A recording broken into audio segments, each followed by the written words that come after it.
श्री हरि ग्रंथ भक्तमाल से श्री ऋषभदेव और हयग्रीव अवतार की कथा को सुनेंगे।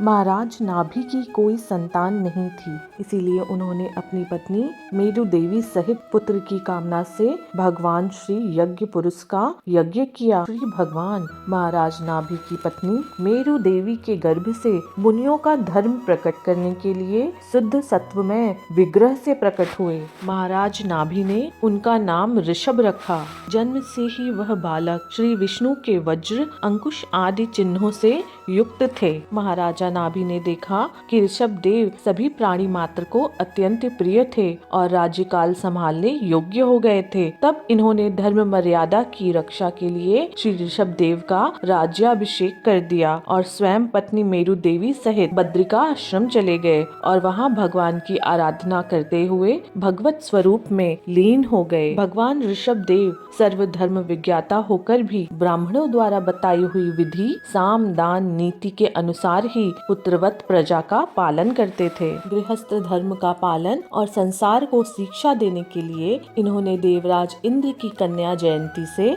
विवाह किया। भगवान ऋषभ देव ने अपनी संतानों में सबसे बड़े पुत्र भरत को, जो कि भक्त वत्सल थे, पृथ्वी का पालन करने के लिए राजगद्दी पर बैठाकर स्वयं निवृत्ति परायण होकर महामुनियों की भांति ज्ञान और वैराग्य रूप परमहंस शिक्षा देने के लिए बिल्कुल विरक्त हो गए। निरंतर परमानंद का अनुभव करते हुए दिगंबर स्वरूप भ्रमण करते हुए भगवान ऋषभ देव वनों में घूमते हुए अंत समय में श्री भगवान में लीन हो गए। सृष्टि की रचना में अत्यंत व्यस्त हुए श्री ब्रह्मा जी ने देखा कि मधु और कैटब नामक दैत्य, जिन्होंने वेदों को हर लिया है और वे रसातल में जा छुपे हैं, वेदों के हरण हो जाने पर ब्रह्मा जी को बड़ा खेद हुआ। जब उन पर मोह छा गया तो विचार करते हुए, तो वेद तो मेरे नेत्र समान हैं, वे ही मेरा बल हैं, वेद ही मेरे परम गुरु, वेद ही मेरे परम उपास्य हैं, वेदों के बिना संसार की उत्तम सृष्टि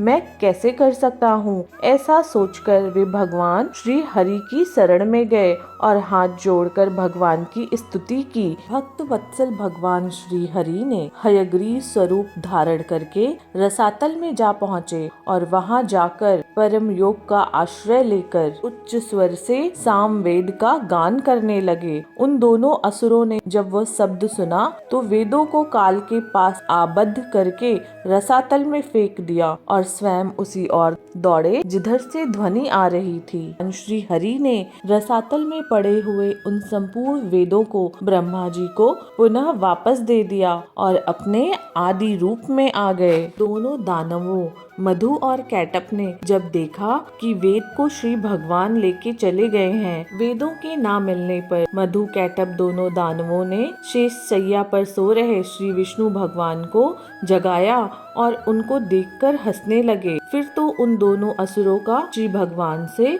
युद्ध आरंभ हो गया। मधु और कैटब युद्ध में श्री भगवान द्वारा मृत्यु को प्राप्त हुए और श्री भगवान ने ब्रह्मा जी का शोक दूर किया।